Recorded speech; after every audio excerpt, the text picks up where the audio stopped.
Well, hi, people of Fourth Church. It's just delightful to be able to be here with you and reflect on the gift of Fourth Church to me personally and to the broader church, and to celebrate 150 years of an extraordinary faithful witness on Michigan Avenue and beyond. So thank you for this opportunity. I'm speaking to you from my office at a Benedictine ecumenical monastery, which is kind of an oxymoron.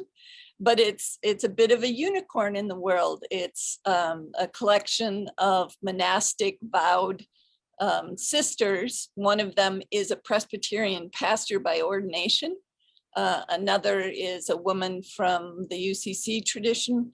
And they have vowed to hold up a monastic tradition in an ecumenical Benedictine setting. So I run a cohort of ecumenical clergy renewal, pastors that come from all over the country to talk about the pressures of ministry and to remember the call that stirred in their heart to serve the church in what is really turning into such a dynamic and difficult time for pastors. So that's a little bit about what I do, and was just delighted to speak and remember some of the ways that Fourth Church touched me as a person and as a pastor. And I was sort of asked to remember a person or two and talk about what particular influence they had on me. And so that was hard, because when I think of the people that influenced me, they're just so many. But if I had to bring one name out, it would be John Buchanan. I remember coming into the interview and just deciding I wanted to be brutally honest about the things I liked or didn't like about ministry. And I just was. I had a real sense of frank connection with him about what it meant to be a pastor and where I was looking to live into my call. And ever since that first conversation, he's remained a very dear person in my life. As a pastor, he modeled so many important things for me. I was, in about the 8th year of my ordination when I came to Fourth.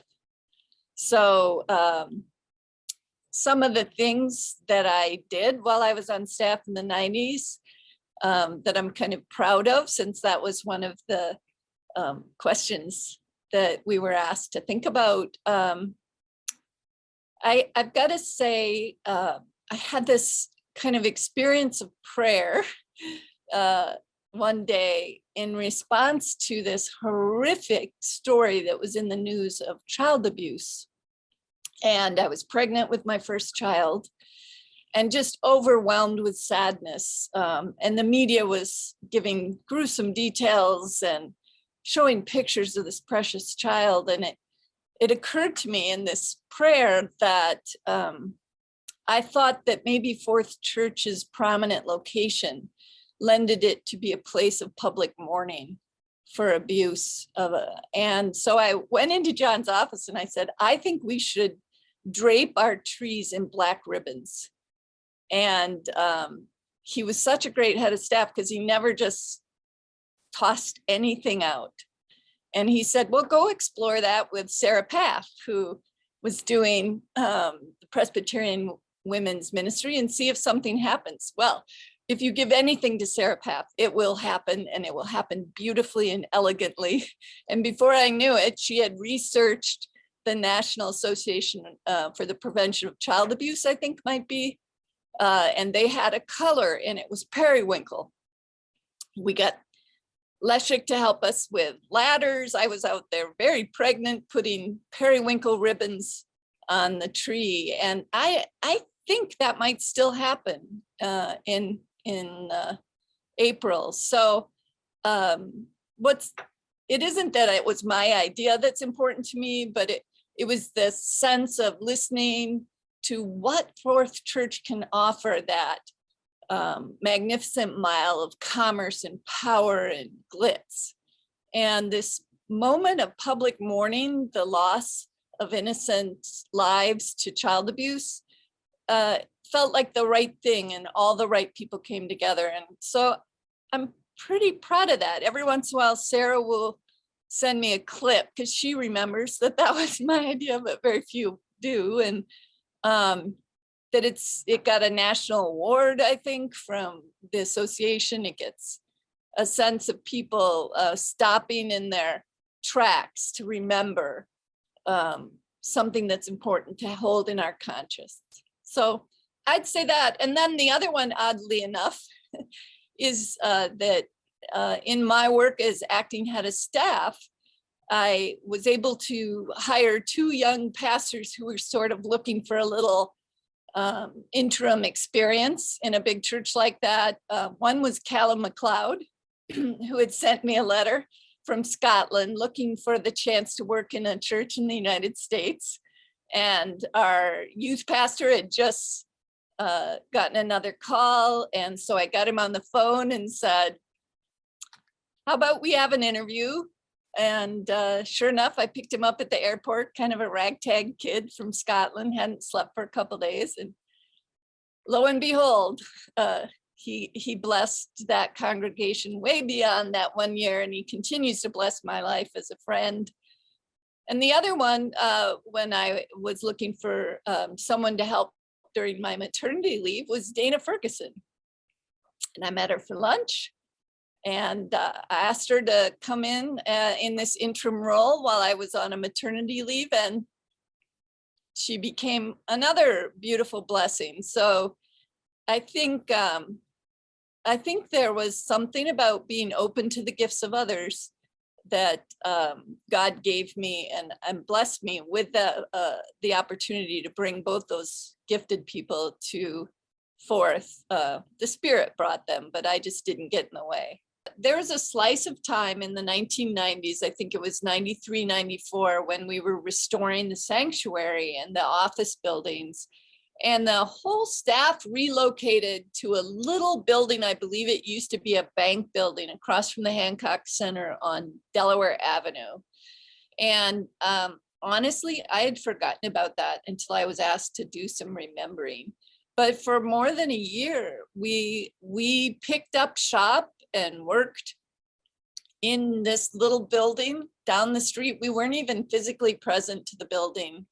And that was a really remarkable time, except for Sunday mornings, under the scaffolding and in the folding chairs. So just for historical record, I remember, they carried on their AA meetings there, actually bumping into celebrities who were sneaking into AA meetings. So people just found a way to find Fourth Church at that Delaware building. We held a street fair when all this was going on, because we knew it was going to be hard for our neighbors to deal with the noise and the muss. And we wanted to be good neighbors. We brought out a bunch of things they were getting rid of. There were these horrific church fires of African-American churches in the South at the time. And so everything we made in that street fair with the selling of our stuff went to those churches in the South. So it was we weren't raising money for the building. We were raising money, and we sent it to the Presbyterian outreach to those congregations.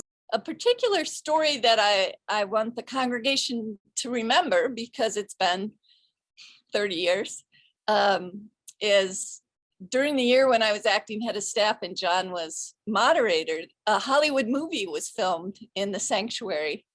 And Julia Roberts was there, and it was called My Best Friend's Wedding. And it was a very hot summer, and it sort of took the whole building over. It was very exciting. A few of us would sit in the balcony and watch them film, and I bumped into the actors a lot in the hallways. And so if you didn't know that, stream the movie and watch it, because it's Fourth Church. there's these big moments in a church like Fourth that are pretty exciting, leading worship with the sitting vice president in the second pew. But I gotta say, it was those quiet places of connection with dear, sweet seekers that really are the things that made the Fourth Church experience particularly meaningful for me. A woman who was an accountant, had fallen into white collar crime and was spending her last free weekend in Chicago before going to jail. And she reached out to me and we had a connection. I sent her Bibles in jail. We wrote to each other. There were the men in Fourth Church who were living with AIDS during a time in the AIDS crisis that was so horrific. And a couple of our members reached out to me and asked if I would call on pastors who were people who were living with AIDS. And some of the most poignant conversations I had in hospitals with these beautiful men who felt so cut off from God because of the judgment and cruelty of so many people in religious roles in their lives. I don't want to lose track of the fact that Fourth Church really opened its doors in a way. We held time in the chapel for men and women, and now our expressions of gender are much broader to come and talk about what was happening in the 90s, both in the Presbyterian Church and the limitations it was speaking so cruelly to these beautiful people. So we kind of reminded me of Harrison Ray Anderson standing on the stairs so that people would let Japanese Americans worship in peace. So it just felt like it was our own version of not so much standing on the stairs, but certainly opening the doors and holding space at a time when the AIDS community had decimated so many people. We started also a ministry under the leadership of one of our members to reach out and form caring communities for people living with AIDS. So that's part of our story. More broadly known was John's founding of the Covenant Network of Presbyterians. He gave his significant national standing and prominence to finding a path that ultimately, like 11 years later, did change the governance of our denomination to be more just and generous and gracious, as in the language and in the practices of welcoming. Because of the people who come to Fourth with their gifts, they bring professional gifts. And when I was working with the personnel committee as acting head of staff, I learned so much from Arlene Falk and Eleanor Height and Don Allerton. So all of those things I learned were because of the congregational members who bring their gifts to Fourth Church, watched how they did things. So it's kind of a laboratory for thinking beyond the way a clergy typically thinks about organizing and managing a large staff. Getting to listen to John Buchanan preach 2 times every Sunday, talking to him about how he found his way into his beautiful preaching, and being able to just share in the work of that church with him forever shaped everything I did. And lastly, in terms of my professional sense of ministry, I think one of the legacies Elam Davies left for that church when it was in danger of being this fancy place that was foreboding and only the affluent and important could be there, he reminded us that the gospel calls us to pay attention to the least, the lost, and the lonely. And that was a visionary thing to say in the moment when he was in the pulpit, that kept Fourth Church looking to the places where God's living spirit was asking us to reach into communities of care and support. So that legacy, just everywhere I've gone, it isn't about the big things you do or the fancy stuff you initiate. It's really, has my heart been present to the least, the lost, and the lonely? And I think the people that come to church want a church to be a place where that happens. So it blesses me professionally, and it blesses the congregations where I serve. And it keeps us true to Christ's mission and being Christ's people. 3 words that describe Fourth Church: inspiring, because it has 150 years of really kind of, in a disarming way, when everybody thought it was just going to be a big fancy church, taking stands that really shaped a view of justice and grace in a time when people weren't feeling very just or graceful. So, and that's for many, many years beyond those of us who can even remember. I think it's unique. I was on a bus the weekend of my interview, and I was going down Michigan Avenue, and somebody said, shopping, shopping, shopping, church, shopping, shopping. And it was such a funny thing, and that stayed with me forever. It's like church in the middle of commerce, in the middle of the bustle and the hustle. It's unique. It needs to be there.